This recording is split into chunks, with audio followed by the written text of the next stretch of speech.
you are deserving of happiness. You are deserving of healing. You are deserving of joy. Whatever your dream is, whatever your passion is, work towards it. And put God first. God has to be in your life. I wanted to use the skills and the training, hopefully, to advocate on behalf of the community. I'm able to say that on Chop It Up. Be prepared to keep it real. Hello and welcome to the Chop It Up podcast, the show that's unfiltered and unapologetic. Each episode will bring you closer to finding your purpose, so be sure to listen all the way through. Now, here's your host, Carmisha Superville. Welcome back to the Chop It Up podcast. I am your host, Carmisha Superville, host of the critically acclaimed Chop It Up podcast. As you guys know, this is the home of unfiltered conversation and, of course, unapologetic.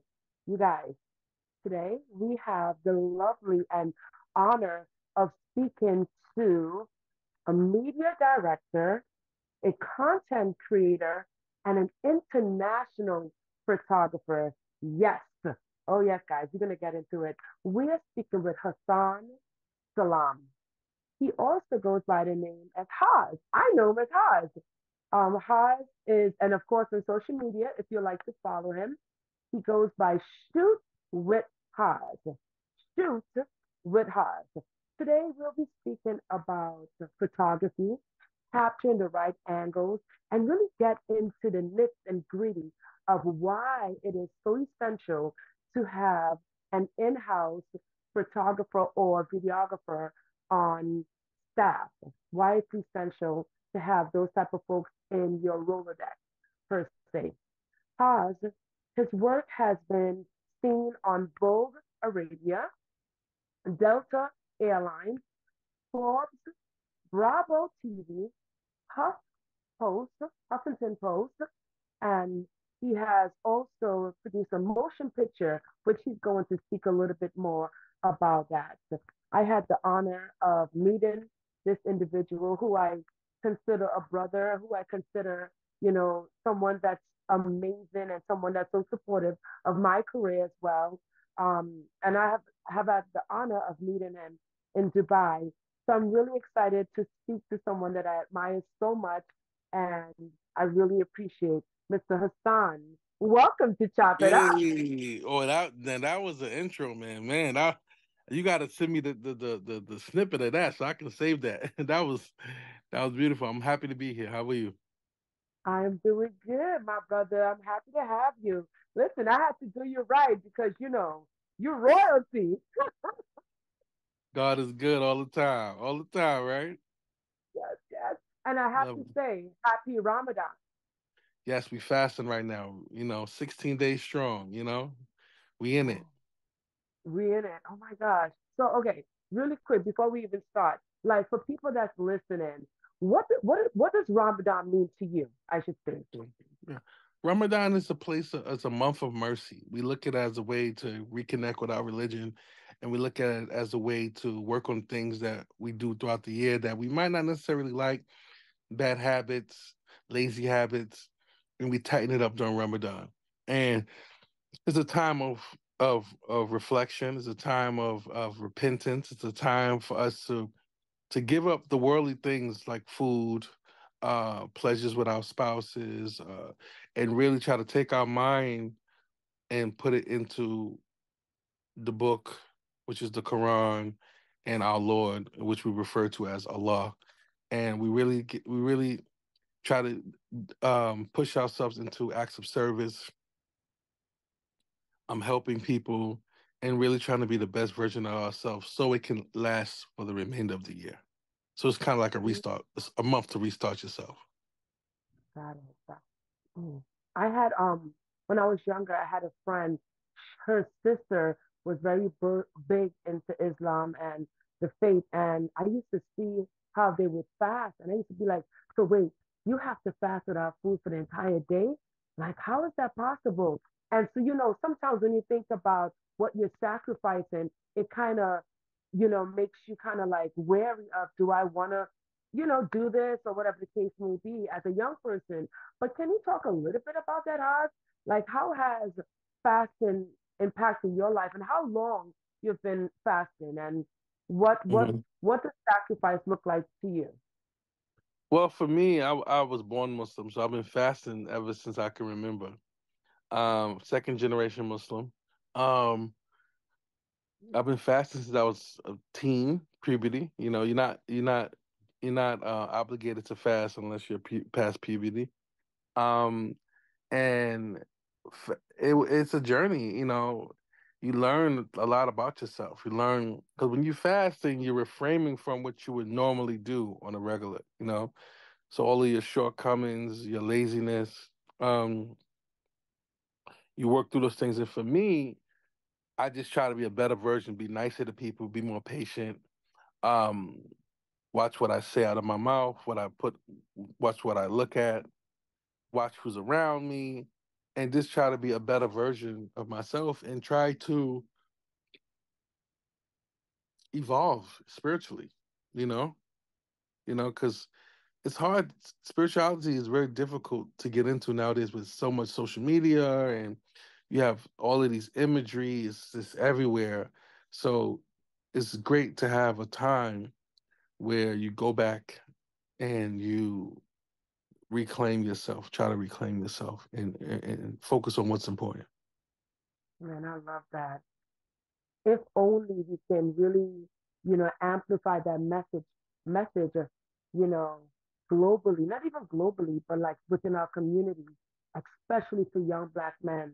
I know you know what's going on in the community. Recently, we heard a tragic story of a young lady being stabbed to death because she didn't want to, engage with her brother, right, in the neighborhood. I know you heard about that, because we both live in New York City. And so to have you, and what I admire about you is that you don't just say it, you live it. And I Yeah. keep thinking to myself, like, what I'm saying, I meet so many positive brothers that are doing it the right way.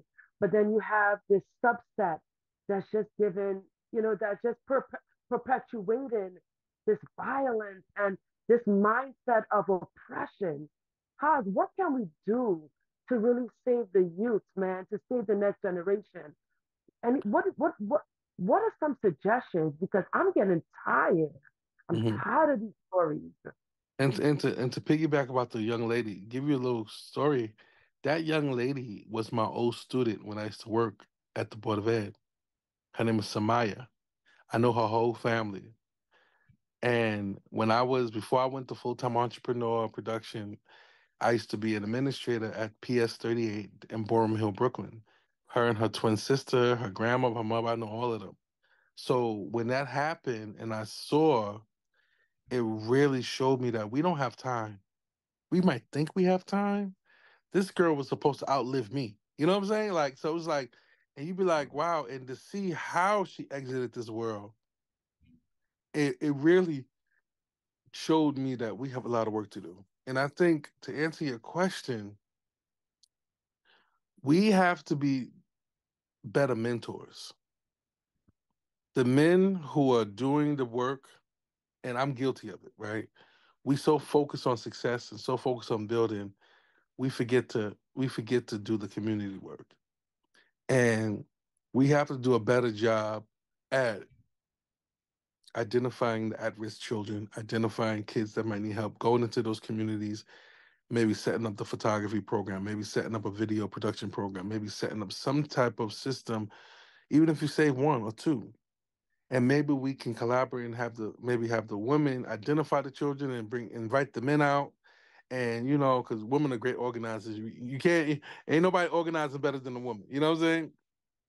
And do these things so we can try to give back and show men, young boys, that there's other options. Yeah, God, damn, I didn't even know it hit home you know, Yeah, that yeah, hard. yeah. It's close, Because I, close. I mean, it's like I saw her mother crying, and it's crazy because her grandmother, who used to bring them to school, just passed in October. So they had a lot of loss, that family. So shout out to them and that whole family, the Goodson family. Oh, it's very tragic, very, very tragic.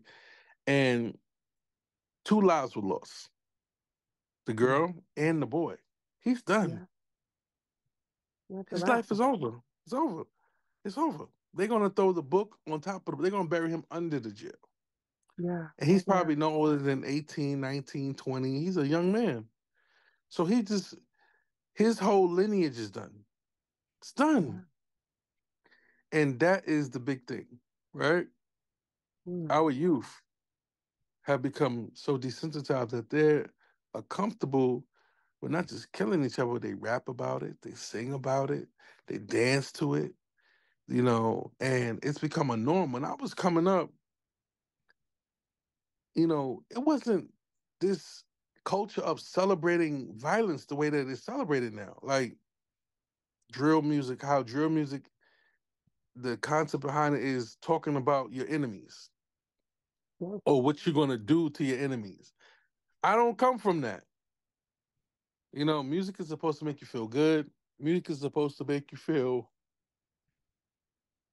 liberated, expression of self. Now it's like, you listen to some of the music, you be like, oh man, you be like, this is rough. So I feel for the young kids, man. I feel for the youngsters, the generation coming up, the teenagers. I feel for them, man. And we got to do more. We have to set up programs and systems to allow them to see, like, okay, I can do that. I can do that. I like the fact that you said that we will have to explore that, setting up some type of like active mentorship where, young people are engaging with your profession, with my profession, whether it be podcasting, whether it be event planning. I'm saying? Like, we have to engage the youth. Like you said, we're not going to save every knucklehead, but whoever we can save and whoever we can impact, we need to do more because I just went down a rabbit hole even before you and I connected. Like this morning, I was just watching TikTok, and this is not the only incident. There was one that happened prior, like 2 or 3 weeks before, where this guy and they both got into an argument, and this is his girlfriend, and he pushed her ass. I'm excuse my French, but he pushed her onto oncoming trains, in the subway, and the officers, they tried to save her, which she was safe, but both legs had to be amputated. So she lost her foot, um, her feet, I should say. But it's so tragic. It's a lot going on, and I want us to switch gears because it's a tough conversation. But talking about photography, talking about creating the image, right? Creating that image. How do you get your start? What does that look like? Who was the Hassan 10 years ago, 20 years ago? I don't even know how old you are, but let's go back. Well, I just turned 40 this year. So okay. I'm an 84 baby, How did I start? 2015. My family, we have a missionary program in West Africa where we feed orphans every year. And we were paying someone to take pictures of the food distribution. And every time they used to do it, the pictures used to come out horrible. So anybody who donated, who wanted to see the result, it was poor presentation. So my brother, one day, he was like, listen, why don't you just take the pictures and, we go from there. And I was just like, blah, blah, blah. And I picked up the camera and I never put it down. And I fell in love with portraits. I fell in love with capturing children, capturing Africa. And that's it. And then it stuck with me. And I was working at the Board of Ed, and I was using it as a side gig, shooting my friends and shooting my the kids I was using the school as a way to practice. And the principal, Yolanda Ramirez, I would never forget that she's out of the school. Every school gets a certain budget, and she took a certain amount of budget and bought technology. So she bought a video camera, and she wanted me to work on capturing the school. And that was like a professional camera and a professional camcorder. So those two items helped me sharpen my eye with photography and video production. So she was actually the first woman to invest in me, a Black woman, you know, even, so that was important. Yolanda Ramirez. So then after that, I got better and better, and I started making some good money on the side. I was like, wait, this is good, and then COVID came, and I had an epiphany. I said, I know what this life is working for the Board of Ed. I know what this is, 5 days a week, off on the weekends, making 50 something, 60,000 a year, always broke, comfortable being broke, only time I have money is on income tax time. So I conditioned myself to think that was normal. But I remember asking God one day, like, God, this all you got for me? I was going to get a coffee in a bagel in the morning. I was like, this all you got? Like, is this my life? Like, I'm gonna do this to retire and or whatever. And I took the leap and I resigned in COVID. I resigned. And I sat with my principal and I said, listen, there's more to the world for me. Now I didn't have a strategic plan. I didn't have a bunch of money saved up. It don't never work like that. You know, I I just planned that I'm gonna jump off this roof. And I jumped. And I didn't know if my parachute was gonna open, but it opened. And I would say I left officially in March 18th of 2021, and we just made 3 years, full years, and ShootwithHaz, and I've never seen as much money in my life than I've seen in the last 3 years. I've never traveled the world in my life than I did in the last 3 years. I've never knew what it felt to have ownership of my time, which is the most important thing in my life. So I felt like God gave me another start. He gave me another. I'm born again. It's no better feeling waking up and you're not rushing to a job. You're not asking nobody to take off because you're not feeling well. You're not asking. It was a certain like, wow, this is what it feels like to be free.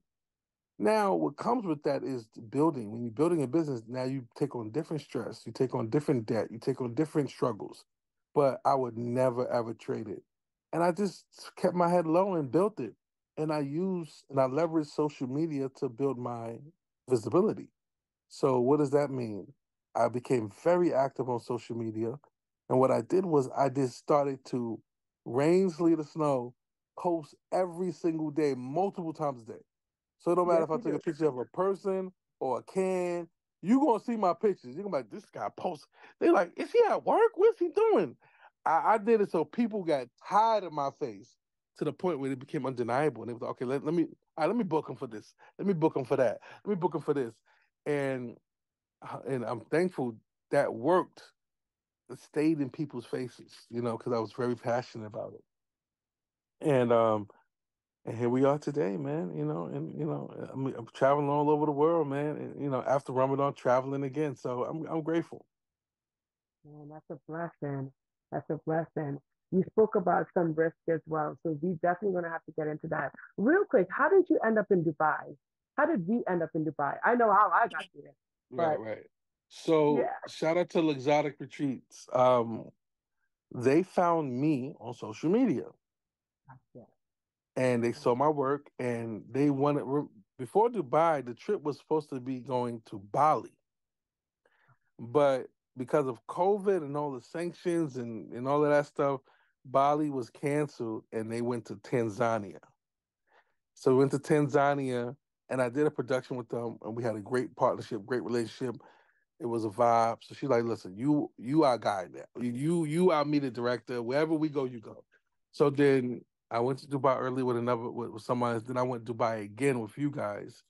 And it was just amazing. And I learned how to tell stories through imagery, through people's pictures and video.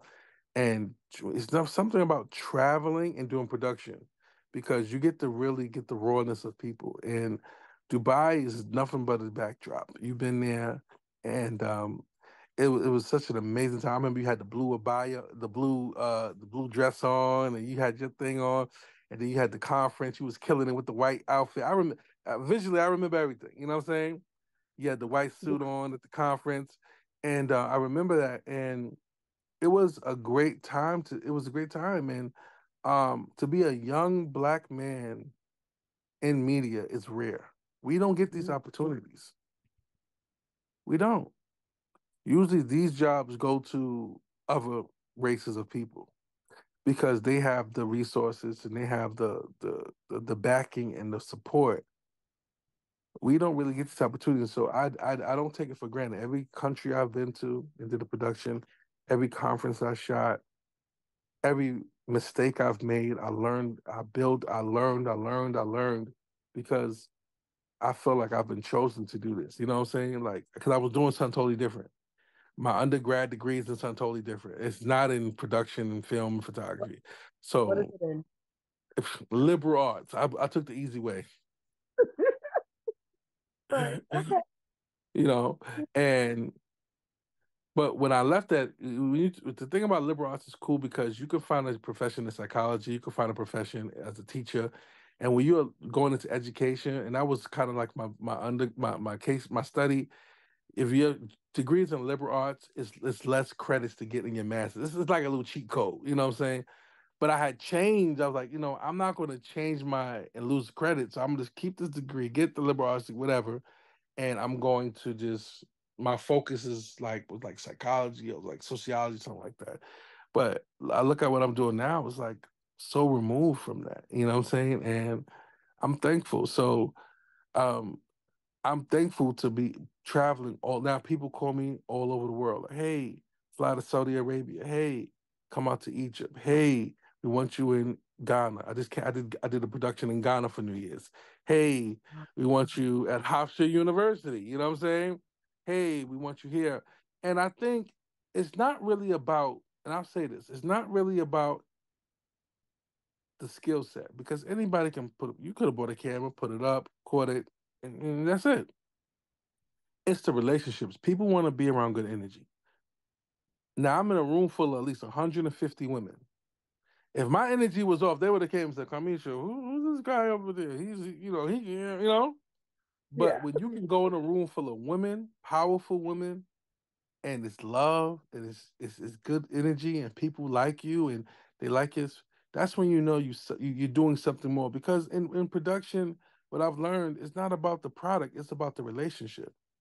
Mm, I love People got that. to understand that you, as a photographer, you're not selling pictures. You're selling a story. You're creating a story. Like if you call me and say, "Hey, Haz, I want you to shoot a podcast episode for me," you could do that yourself. But when I come there, I gotta get the lighting a certain way.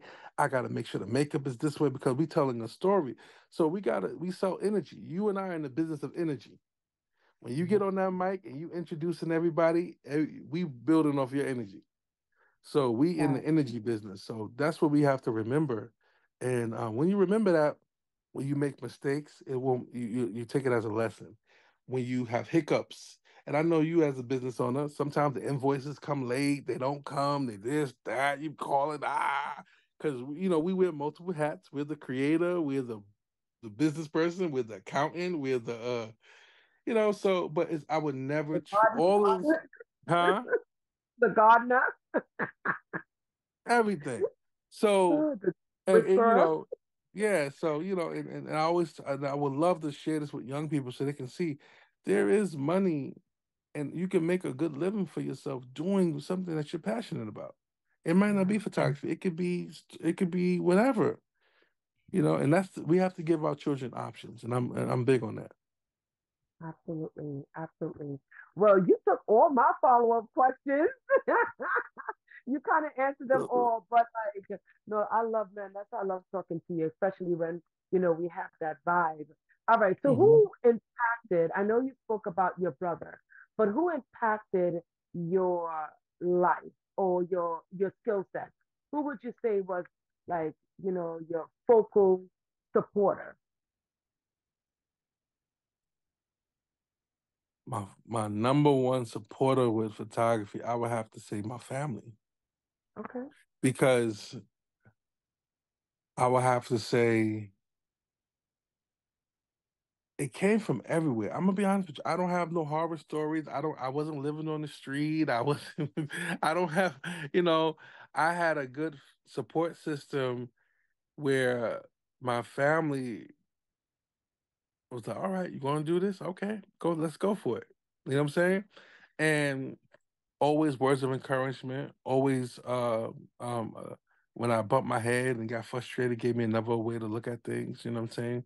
And you need people like that when you're on this journey. Um, my children were definitely my motivation because I don't ever want to be a failure to them, you know. I don't never want to be like, oh, daddy's just not doing what he's supposed to. So I'm always every country I go to, they're getting pictures, we FaceTime, and they seeing in real time of the growth. You know, I just signed off and got my new production studio in Long Island. And I didn't do the grand opening yet. You're going to be invited. Don't worry, Carmen. I might make. We're going to talk about you hosting it. We're going to talk some. You You know, know, I was put the plug in. right, I'm like, right. So we're going to. But to have them come soon and see that, like, this is Daddy's podcast studio and recording studio, and being able to see me take those keys and open the door up.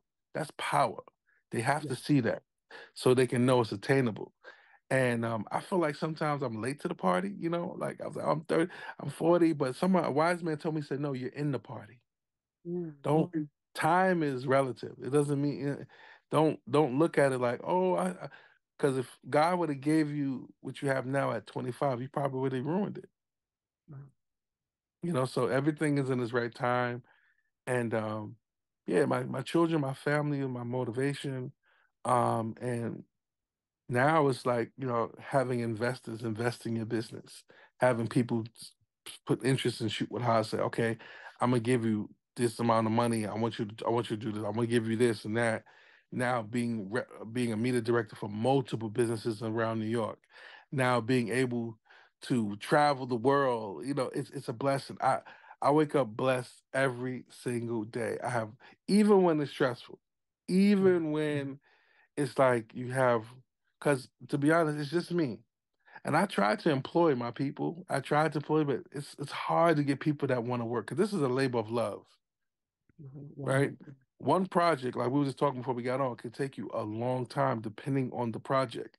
So if you don't love this, if you don't love this, it's like making music. I know artists go in the studio and it's hours for one song. You gotta love what you're doing, yeah, that's right. you know. That's So I right. feel like you, you have to love it. And my goal this year is to just duplicate myself and to scale up. This is the year for scaling up. Get out of debt, get out that debt that I created to build it. But when that's done, scale up, duplicate myself so I can be able to open up more doors for our youngsters and our young people and to do more, you know, because that's real success. When you can say, okay, Haji Hassan taught me and I'm making this a living, I'm supporting my family and that's the next step for me. Yeah. I'm curious though, because you mentioned love, and you're absolutely right. Because there's a level of sacrifice, as we spoke about earlier, that goes into the work that we do. So, how do you balance being a partner, right? I know you have a spouse, being a father, right? Being an advocate. How do you balance that and those different hats that you wear at any given time? I'm What's telling the you, what? man, you have to be transparent. And it's no longer I'm doing my thing. You have to say, hey, I'm working this, I'm making this amount of money, I want to do this, I want to invest in this. So your family, your partner, your spouse, your children can be involved in the process because that helps them be in tune with what you're doing because this is work. You know, if you have a lady or a woman and you flying out the country every other month, that's not easy, you Yeah, know. But so they have to be in sync with what you're doing. They have to be in support of what you're doing, and you have to really learn how to shut things off. Like, okay, you know what? Today we're going to do this. We're going to have some alone time.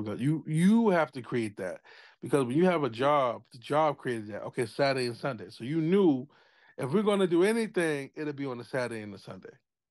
Now you have to create your Saturday and Sunday, whether it's the Monday and Tuesday, whatever it is. And that goes down the line from how you spend your time, intimacy, how you go out, all of that. And you have to remember that you're still with a whole person that has needs. Even though you're on this trajectory and you want to be successful, you're with someone that still needs you to be present, and that's important. And that's a hard balance because for to be successful, you kind of got to be very maniacal. You got to be selfish. So You they got to say be at times. selfish. Yes. You got to be selfish, but being transparent will allow them to know when he's in that selfish mode, it's not personal. You know what I'm saying? He has to focus because his focus and his execution, his completion results in our success. I love So that.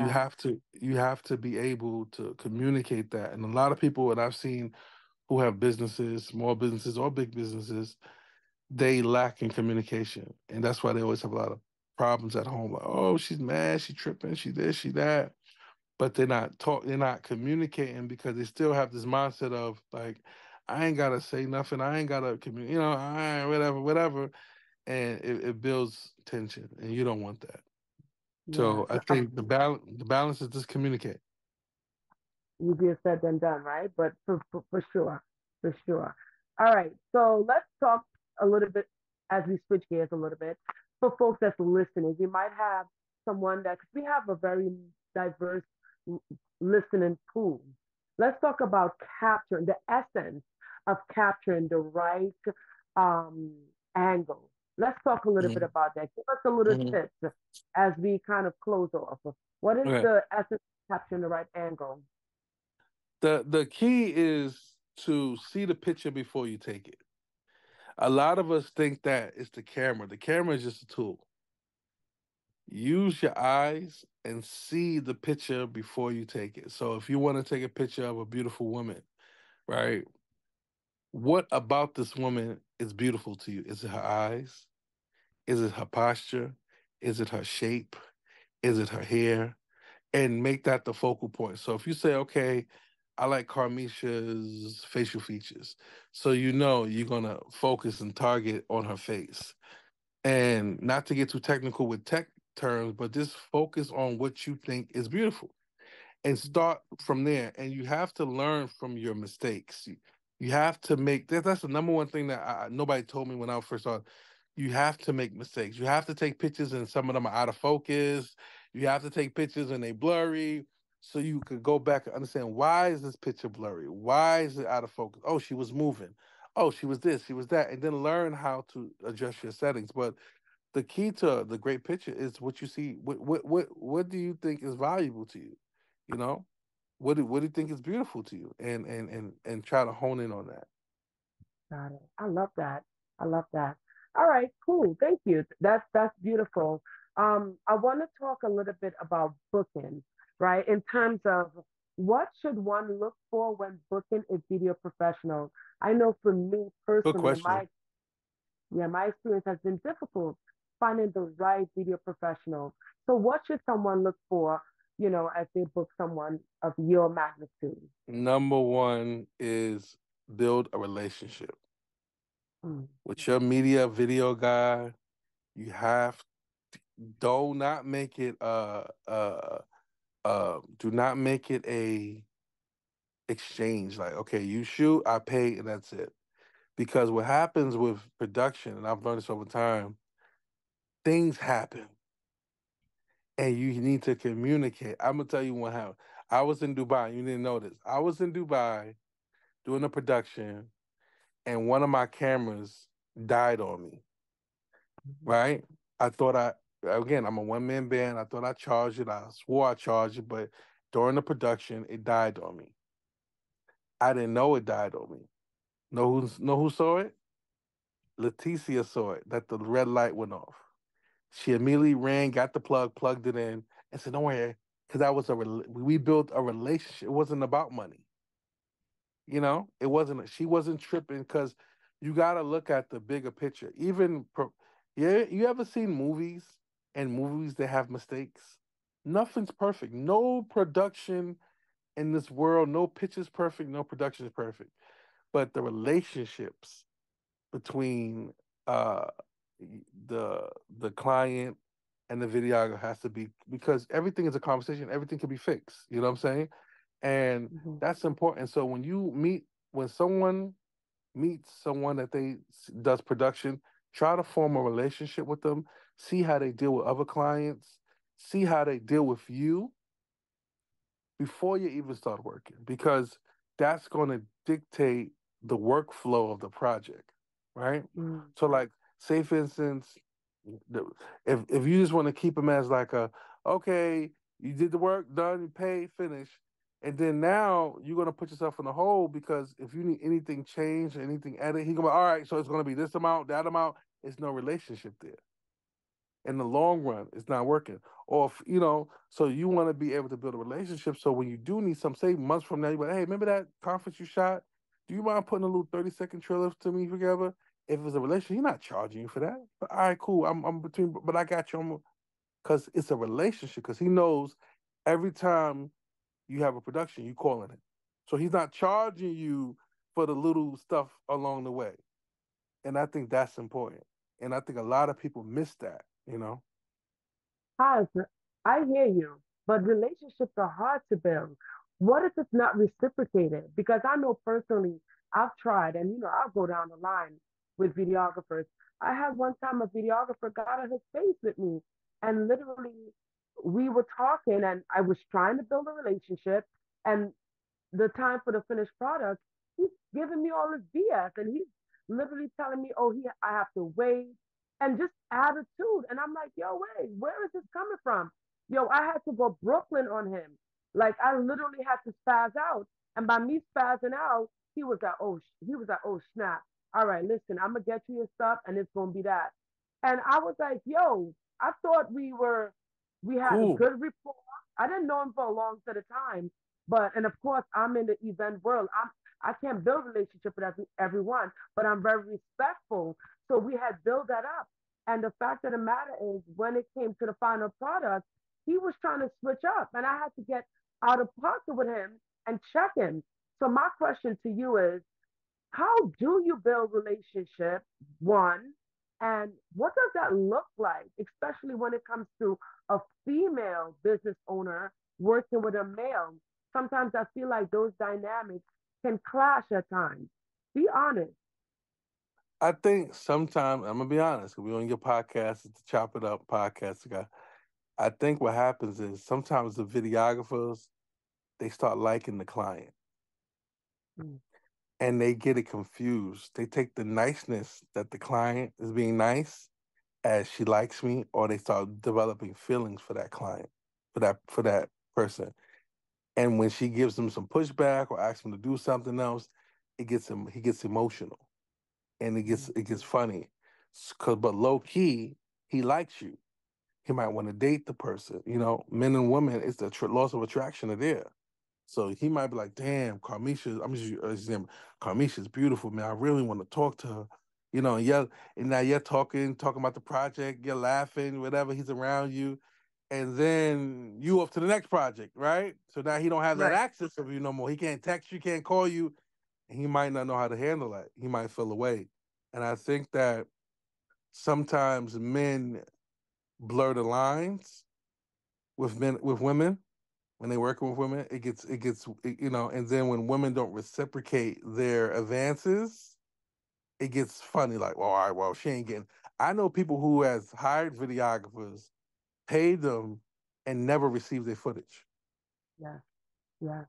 Well, I'm yeah, telling you, I'm telling you, it's not it's for real, and that's why so people apprehensive with videographers. They're like, okay, let me get a referral because I that. can't. I done been through some crazy stuff, you know. You know. Man, listen, Um, listen to cut you off. In my career, real quick, because we're sharing, like I remember one time meeting this professional at a really nice, exquisite networking event. He said, "Yo, listen, I want to invite you to take some photos, da da da." And I was all geeked, and obviously I was excited because he showed me his work and everything. And how Went to his crib. I mean, in hindsight, you weren't thinking anything, but I was younger. I went to his crib and I was excited. I ain't even going front. And so I went to his crib. He took the shots, whatever. Everything was professional, but it went left real quick. And all I thought to myself was like, you got to get out this guy's crib and try to get your ass out in the most safe manner. And I did. And he just spazzed on me. Like when I tried to get the copies and I tried to get the work that he had done, like he literally spazzed on me. He even called me, you're like, you're entitled. I was like, how the hell am I entitled if I'm asking for the product? My tone or my delivery probably was, but it was like, yo, you invited me to do a job. I would like to have the finished product. He never sent it. He basically was super aggressive. And I was like, God, I literally dodged a bullet. So absolutely, I agree with what you're saying. Other incidences, it may not necessarily be an attraction thing, but I definitely agree with what you're saying. So to that point, as a female, like booking a client, or just in general, what are some key things we should look for? One, you spoke about referral. Give me some other ones. Give me like three others as you wrap up. Ask about his family. Huh?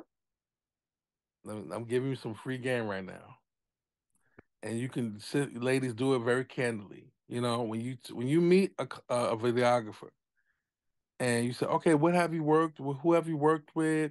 And that. Make a little like, oh, wow, that's great. That's great. So tell me about yourself. So when did you start shooting? And if family, right? Like you have to act because if he has kids and a wife, then you see it's some security there. You be like, okay, I'm giving you the free game. You be like, okay, he's not a creep. He's oh, he might be, but at least it's some some safety, because a lot of women go into certain things very naive. Y'all don't think like men. Y'all be like, okay, I just want to work, you know, Right. and y'all be all dressed to the nines and looking all good or talking all sweet on the phone, and you could be arousing him in ways that you don't even know. Mm, So to I protect got yourself, ask questions, and you guys know how to do it very nicely, where you setting up protection for yourself. You know what I'm saying? Like you like, all right, or have another person on the phone with you. Like say you and your partner, you and your brother, you and your uncle, you and your somebody to be on there with you while you talking about this conversation with business, or have somebody CC'd on the email with you or something like that, just to show the person like, okay, it's other people involved in this you. project. Because to be honest with you, so, men are, a lot of us, to be frank, we dogs, man. We so you gotta remember that, like, he's still a man at the end of the day, and you want to protect yourself and your integrity. So this set up safety nets where, like WhatsApp is great. He shouldn't be calling you on your regular phone, right? He use WhatsApp, use other sources to show him, to remind him that this is professional. This is, um, and I think when you do that, when you start to do that, men will get it like, okay, she's not playing. She not the one. All right. So another tip. So you said referrals, asking about his background, family. Another tip. I think another tip to when you're booking a videographer to help you get out of the BS, I think always lead with, let me see your last production. Mm, I like that. It'll say everything you need to see, right? It'll let you see if he's lazy, if he's not, don't say who have you worked with. Well, let me see your most recent production. It could be a picture, photography, photo shoot, and that'll show you how busy he is. Because anybody who's busy can send you something from 2 days ago, like, oh, I'm working on this, I'm working on that. If he sends you something from 7, 8 months ago, run, Right. Right. Okay. Okay. run, Yeah. I because like he's not that. serious. He's not serious, and he's gonna waste your time and your money. Gotcha. You Gotcha. know what I'm saying? And yes, I got that. Right. Real quick. And we can wrap this one up in terms of what we should look out for. And I love that. Um, what about payments? Do you agree with a client paying um, half upfront and the final at the end of the project? What is your take on that? I- that goes back to relationship, right? So I'm gonna put it on you. You have a videographer and you have a good relationship with him. You know he has expenses. He has, of course, a good gesture is to pay him before he's even done because the relationship is there. Build that trust. I trust you. Here's here's a deposit, but when he comes on set, here's the rest of your money. I know you're gonna edit it. I know you're gonna do it. That makes the videographer for us. That makes us feel good. That makes us like, wow. You know what I'm saying?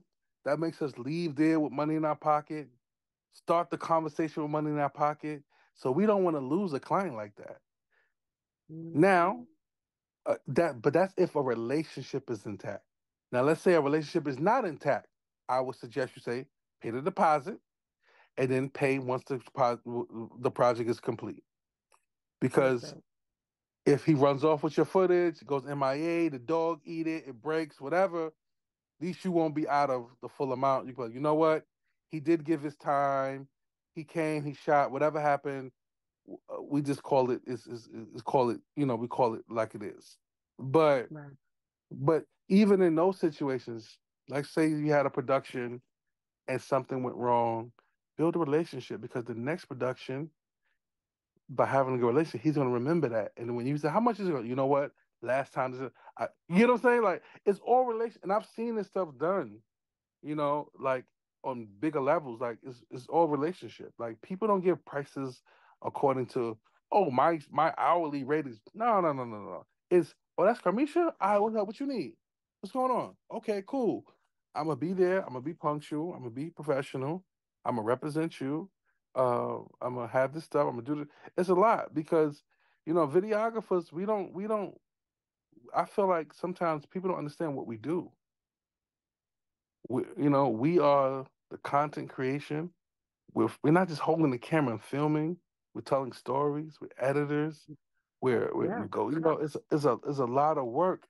And if you're Mhm. and I always say that, like a person like myself, you're gonna make mistake along the way. Something's gonna happen. Nothing's perfect, and I'm cool to say that, like as a professional, like but mistakes supposed to happen so you learn and you perfect it and you learn. It could be small mistakes, it could be big ones, but take accountability, own it, and move forward. And that's where relationships come in. Because if somebody wants to have a relationship with you, they're gonna go above and beyond for you. They're gonna I love. you're gonna be that priority client. Okay, make sure you call them. What's up? What's going on? Oh, I need you to come 2 days from now to do a shoot. I got you. I'm there because Mm, there's a relationship. So that's what I would I, say. I love that. Thank you so much, Meta. You're actually really smart. Ah, you funny. I'm a Oh, little bit, just listen, a little bit. just a little bit, right? No, but I really appreciate this organic conversation. And I want to thank you so much. All right, Thank my you. brother. So we are going to conclude. And one thing I know and one thing I admire, because I follow you online and you're so spiritual. And so I know that your faith is essential to you, hands down. As someone who practiced Islam, and I know we're going to switch gears a little bit here as we close off. As someone that practiced Islam, what are your thoughts on the war in Palestine Hmm. and Israel? What are your thoughts on that? And what is your word or your message about peace? It's war is never good. Anytime the loss of life is presented, it's always painful, whether it's the Jews or the Muslims. And I think that we need to have more peace. And I think it hurts to see innocent children being murdered on both sides. It hurts to see people being displaced, homes being demolished. It pains me to see that stuff. When I look at things, it's easy to go, I'm with the Muslim because I'm Muslim. They wrong. Yeah, that's easy. I'm Jewish, and that's easy. The hard part is to come together and to forgive and to try to love each other. That's hard to coexist. So I think how I feel about it, I don't like it. It hurts to see young. No, I mean, this was on social media. You can go on your phone and see bodies of little kids being pulled out of rubble. So that hurt. In my lifetime, we never had that type of exposure to war. So to see that, it's like, oh my God, this is crazy. But on the flip side, when you see the marches and the rallies, and you see Jewish people and Palestinian people and Black people and white people hand in hand marching for peace, you see that it's light at the end of the tunnel. And I think that my final word is, I pray that the two countries can come to a resolution finally, and for peace, and try to find something that both people can benefit from and both communities can flourish from, and stop the killing of innocent people on both sides. Because at the end of the day, we're one human race. We're one race. We're one race. Whether you're Muslim, look, I don't know. Your faith is what? Christianity? Yeah. Right. We're cool. We're friends. You're my sister. I'm your brother. I'm Muslim. You're Christian. What's the likelihood of that? Right. So that shows you that certain relationships and connections supersede our beliefs. Right. Mm-hmm. And I pray that what we're doing here can happen over there, and they can sit down in a room and figure it out. And figure it out. And figure it out. And that's my best advice, because the loss of any life is not good. Any life. Yeah. All lives matter. And I think that we have to uphold that, and it hurts. It hurts. It really, to see that, it really hurts. And all over the world, in the Congo, it's happening. The Nigeria, the girls that was stolen. It's all of the atrocities all over the world. So I pray that we can get to a place. Yeah. Man. Yeah. Beautiful. Sorry, so a call just came in, but yeah, I pray that we can get to a place of peace. And my spirit is very easy. I have daughters. I have 7 daughters and 1 son. Oh. So who runs the world? Girls. But Right. in Islamic faith, we get married young. My ex-wife, who's one of my closest friends now, we got married. She was 16, I was 18. So we have 4 girls. So I started my journey of children very, very early. You know what I'm saying? So my oldest daughter, 17, graduated 2 years earlier from high school, about to go into her collegiate experiences. And I'm blessed, man, to watch them grow up and to be active in their lives, and to be and to have them to be Father's Day. And with this Father's Day, they did when I read what they wrote to me, it said Mm. it all. Wow. When I read, thank you for inspiring us. Thank you for being the coolest dad, those are the things that fathers want to hear. And I believe as Black people, we should be entrepreneurs. We should own our 24 so we can do more for our kids in the community. You can't do that working for giving us you can, but it's hard giving somebody 40 hours, and then when you get off, going into the community. It's very hard. But I pray we can get there. And I had fun, man. This has been a good conversation, man. And this has been deep. It's been prolific, man. I appreciate you so much. Are you having any more kids? Whatever God wants, Plan God will on get it. it. Listen, I'm a young man. I'm a young man, baby. I'm like, 7? Golly. It's a Listen, blessing, man. Listen, I'm not the one carrying them. So remember that. I know. Don't remind us. But anyway, oh man, thank you so much, Hassan Salam. You got it. You guys can find Ha's work. You can find him online. Follow him on social media. We are going to, put all his contact information. Shoot with Haz. That's SHOOT with WIPH and his name HAZ as in zebra. Hassan Salam, Yes, let's tap in. media director, content creator, international photographer. It's been an honor. It's been a pleasure having you share space with me on this platform. Thank you so much. I thank you for thinking of me, little old me, to be on your platform, your podcast. And I pray that other connections, somebody can see this and be inspired. Somebody can see this and we can just build this community, man. And I'm gonna tap in, man. And I'm gonna definitely catch the over episodes that I missed so I can be up to speed. You know what I'm saying? And you're gonna edit this episode too. You know what I'm saying? Ah, I got you. I got you. Send it through. Send it through. Send it through. My brother, thank you All so right. much. Thank you. You guys, thank you for listening to this episode. I really hope you guys felt empowered and just engaged. If you love this episode, please share it on your social media. Send us a voice note how you enjoy this episode. And thank you so much, you guys, for listening to this episode. Bye, you guys. Peace.